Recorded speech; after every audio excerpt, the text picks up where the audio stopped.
sio out and out striker. Na hata kile ambacho tulikuwa tunakizungumza kuhusu Aziz Ki na tukatolea mfano kwa Faisal kuwa wanachezwa effectively kama washambuliaji kwa zile positions wanazoingia, we can say the same kwa Awa, kwa sababu lazima tukumbuke pia kwamba kwenye ligi hii kuna teammates wake ambao mmoja ana magoli 12 na mwingine ana magoli 14. Ateba ana magoli 14 na Mukwala na magoli 12.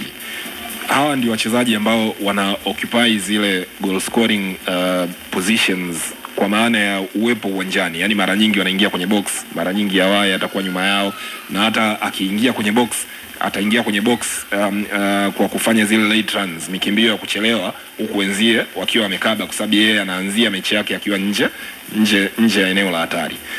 Ukiangalia ana magoli 16 kwenye ligi na ana magoli 3 kwenye michuano ya kimataifa.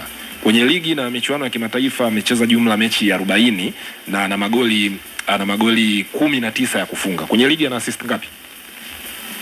Niangalie. Nadhani yeye yuko kwenye top 3 ya assists kwenye ligi pia. Kwa hiyo ukijaribu kuangalia kama tunazungumza in isolation kuhusu issue ya goal scoring, na huyu ni mchezaji ambaye sio mshambuliaji, ana assist 9, yuko nafasi ya pili, ana assist 9.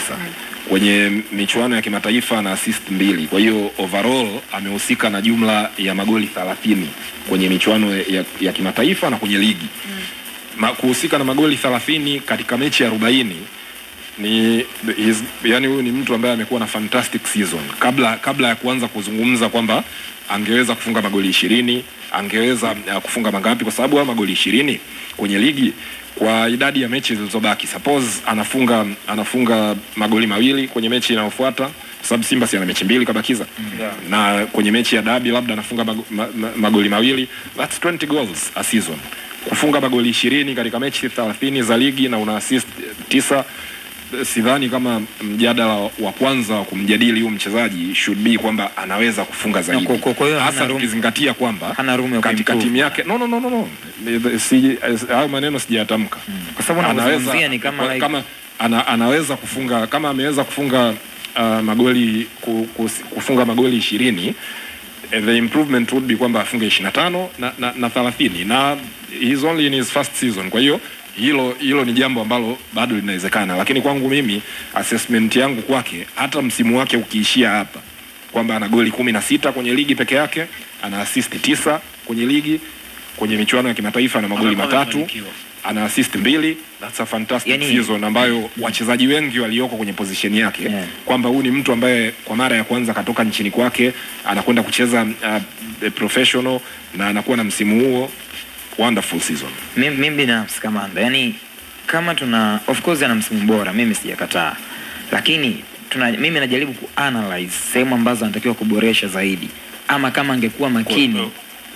Hiki unachokisema, kwa mfano kama Simba wangekuwa hawana scenario ya washambuliaji wawili ambao wanawafanyia rotation na ambao wana scoring averages nzuri, by default hilo unalolisema lingekuwepo, kwa sababu yeye ndio angekuwa anajua kabisa kwa bwana, mimi jukumu langu kubwa kwa hii timu ni kuhakikisha kwamba naongoza ufungaji, na kila nafasi ambayo naitumia, kila nafasi ambayo inakuja lazima niitumie. Lakini this is a person ambaye priority yake ya kwanza uwanjani ni kutengeneza ili wenzio wafunge. Asante Kamanda. Ndio maana ana assist 11 kwenye lakini asante George. Asante George. Kwa kweli asante.